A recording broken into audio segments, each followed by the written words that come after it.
आदेश आदेश। जय श्री सीताराम आप सबको। कैसे हैं आप सब? मैं हूं आर्यन, आप देख रहे हैं आर्यन साधना केंद्र। आज की ये जो वीडियो होने वाली है ये बहुत जानकारी वर्धक है, क्योंकि आज हम बात करने वाले हैं कि आप अपने घर में तंत्र काट कैसे कर सकते हैं। लेकिन तंत्र काट करना इतना आसान भी नहीं होता जितना लोग समझते हैं कि कोई मंत्र पढ़ लिया और तंत्र काट कर दिए। आज इसी विषय पे संपूर्ण चर्चा करेंगे, ठीक है। और आज की ये वीडियो आप सबके लिए बड़ी आवश्यक है, जो नए साधक है उनके लिए भी, जो पुराने हैं उनके लिए भी। तो आज की इस वीडियो को शुरू करने से पहले बताना चाहूंगा, हमारी गुरु दीक्षा की फीस 2550 सात्विक की, 3100 रुपए तामसिक की है।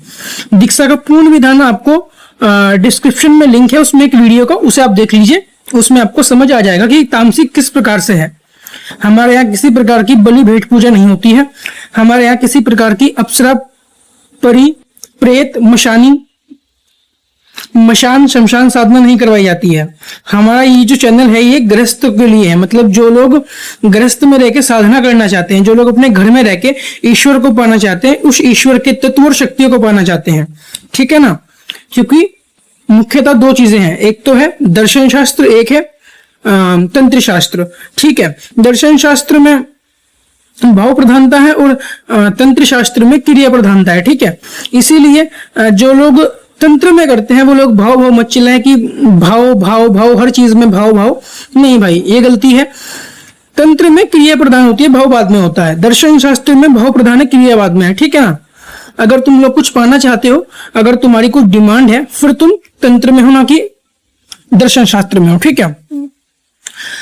हमारे यहाँ किसी प्रकार का गड़धन नहीं, इस प्रकार का कोई काम नहीं होता है, अप्सरापरी वाला कोई काम नहीं होता है। शक्ति ट्रांसफर हमारे यहाँ पूर्णतः बंद हो चुका है। प्लीज बार बार कॉल करके परेशान मुझे ना करें। एक दिन में 20 से 25 कॉल इसी चीज की आती है कि शक्ति ट्रांसफर। तो ठीक है, आज की इस वीडियो को शुरू करते हैं। सबसे पहली बात कि तंत्र है कौन सा। पहली बात तो ये जानो कि तंत्र कौन सा है, हिंदू है, मुस्लिम है, ठीक है ना।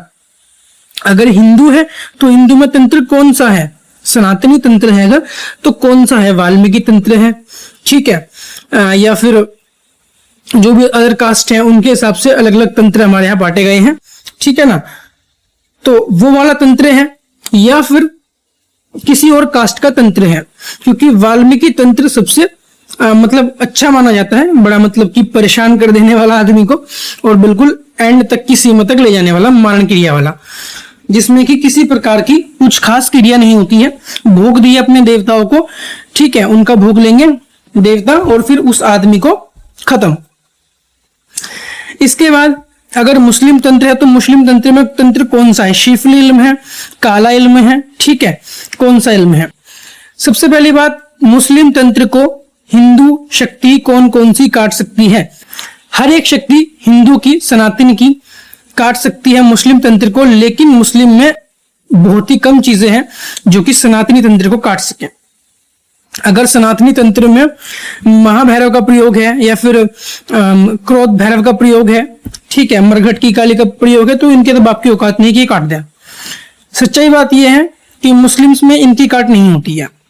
भली वो तुम्हें पानी पढ़ के दें, ये कर दें, वो कर दें, पर वो कुछ समय के लिए होता है, ठीक है। जब कोई किसी को ध्याता है ना, तो कहीं ना कहीं देवता उसकी मान सम्मान रखते हैं, तो कुछ समय का आराम आएगा, लेकिन फिर वही दिक्कत बनेगी। इसके बाद अगर हिंदू देवता है और हिंदू ही देवता के आप भगत हैं, तो आप किन देवताओं से काट कर सकते हैं। तंत्र काट में मुख्यतः भैरव, काली, नरसिंह भगवान, ठीक है ना, और हनुमान जी महाराज, इनका अगर आप प्रयोग करते हैं। इसके बाद वाराहा है, ठीक है ना। फिर हमारी पतंगिरा है, बगलामुखी है, तारा है, बहुत सारी चीजें हैं, बहुत सारे देवता हैं, बहुत सारे स्त्रोत हैं, काफी कुछ है जिससे कि आप लोग तंत्र काट कर सकते हैं। सबसे आसान तरीका क्या है? सबसे आसान तरीका ये भी है कि अपने घर में गूगल की धुनी करना। गूगल की धुनी करना घी मिला के, उससे भी तंत्र शांत होता है और तंत्र कटता है कहीं ना कहीं। सबसे पहली बात, अगर आपके घर में तंत्र है, फिर किसी के घर में तंत्र है, वो क्या करेगा? सबसे पहले रोज सुबह जाओ शिवलिंग पे, उनका रुद्राभिषेक करो। रुद्राभिषेक करोगे तो घर में किसी भी प्रकार का कोई भी तंत्र हो, मुस्लिम हो, हिंदू हो, वाल्मीकि हो, कुछ भी हो, A to Z तंत्र कोई सा भी हो, वो सब शांत होंगे, वो सब धीरे धीरे कटना शुरू हो जाएंगे। अगर आप लोग भगत नहीं है तो अपने घर में क्या कर सकते हैं, अगर आप लोग भक्तों से परेशान हो चुके हैं कि भाई कुछ नहीं हो रहा, ठीक है हम थक चुके हैं, हमारे बहुत पैसे लग चुके हैं, क्या करें, तो भाई गूगल की धुनी सुबह शाम, शिवलिंग का अभिषेक डेली सुबह को, और हो सके तो पानी में नमक मिला के नहाना। ठीक है, अगर आप ये काम कर लेते हो ना, तो आपके घर में एक ही हफ्ते में आपको आराम दिख जाएगा। भले वो 5% हो, 10% हो या फिर सिर्फ 2% हो, इससे आपके घर में बहुत फर्क पड़ेगा। अब इसके बात करते हैं उनकी, जो लोग साधक वर्ग के हैं, वो लोग क्या कर सकते हैं, किसी भी कवच का पाठ करना शुरू कर दें। कामाख्या कवच, काली का कवच, नरसिंह भैरव कवच, ठीक है, किसी भी प्रकार का जो आपके इष्ट के संबंधित कवच हो उसका आप जाप कर लीजिए, जाप करना शुरू कर दीजिए। जाप करते करते धुनी दीजिए। धुनी किसकी देंगे भाई, धुनी गूगल की दे लो, अपने गुरु से पूछ लो कि मेरा ये देवता है, धुनी कौन सी दूं। जैसे कि जो देवियां हैं उनमें कहीं कहीं लगती है धुनी सरसों की, पीली सरसों की, है ना, कहीं कहीं लगती है गूगल की। इसी प्रकार से अलग अलग धुनी होती हैं। इस प्रकार से आप लोग कर सकते हैं। कवच का पाठ करेंगे तो घर में सुरक्षा होगी, और जो घर के अंदर दिक्कतें हैं वो कहीं ना कहीं कम होती शुरू हो जाएंगे। कवच का पाठ जो लोग साधक वर्ग के हैं, और सुबह शाम सुबह का शिवलिंग अभिषेक, सुबह शाम की धुनी, साधक वर्ग के लोग ये करें। सिंपल वर्ग के लोग सिर्फ पहले 2 काम कर लें। इसके बाद फिर आता है अपने देवता के संबंधित कोई भी स्तोत्रम का पाठ करना। स्तोत्रम नहीं हो तो चक्र विधि से 40 का जाप करना, उससे भी अति प्रचंडता से आपको देवताओं की कृपा मिलेगी और घर में आपके देवताओं का आवागमन शुरू हो जाएगा। इसके बाद अब जिनके घर में तंत्र पुराना हो चुका है, एक बात याद रखिए, अगर घर में तंत्र है तो घर में पूजा पाठ नहीं लगेगी।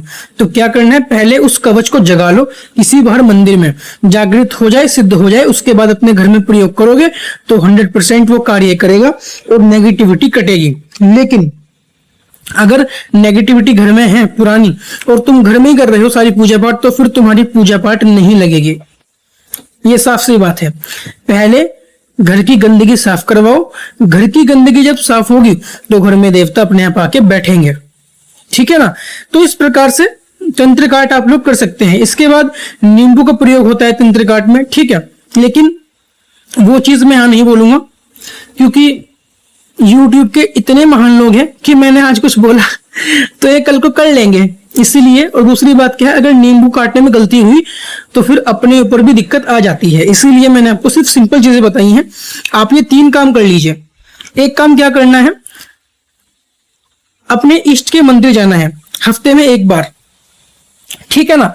हर हफ्ते के शनिवार में आपको क्षेत्रपाल निकारी करनी है। क्षेत्रपाल निकारी कैसे करते हैं, एक पत्तल लो जिसमें खाना खिलाते हैं ना, पत्तल जो होता है कागज का पत्तल या फिर फोम का होता है, उसमें चावल डालो 1 मुट्ठी या फिर 1 पाव। चावल डालने के बाद उसमें 100 ग्राम दही और 50 ग्राम उड़द यानी कि गोटा, ठीक है, काले उड़द, वो मिलाओ। उसके अंदर थोड़ा सा food colour, red food colour मिला दो, उसको आपस में मिक्स कर लो। उसके ऊपर एक चौमुखा दीपक लगा लो क्षेत्रपाल के नाम से। उसके बाद पूरे घर में घुमाओ और बोलो कि हे क्षेत्रपाल देवता, मेरे घर में जो भी नकारात्मकता है, जो भी गंदी शक्तियां हैं, उस सबको आप अपने साथ लेके जाएं।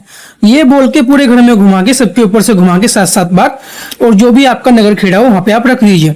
अगर आप लोग इतना करने में असमर्थ है तो 2 जायफल हाथ में लीजिए, पूरे घर में घुमाइए, कपूर लेके जाइए, वहां रख के जला दीजिए और बोले कि हे महाराज क्षेत्रपाल निकारी स्वीकार करें, और चौमुखा दीपक वहां पे जला दीजिए बाबा के नाम से, क्षेत्रपाल देवता के नाम, क्षेत्रपाल भैरव के नाम से।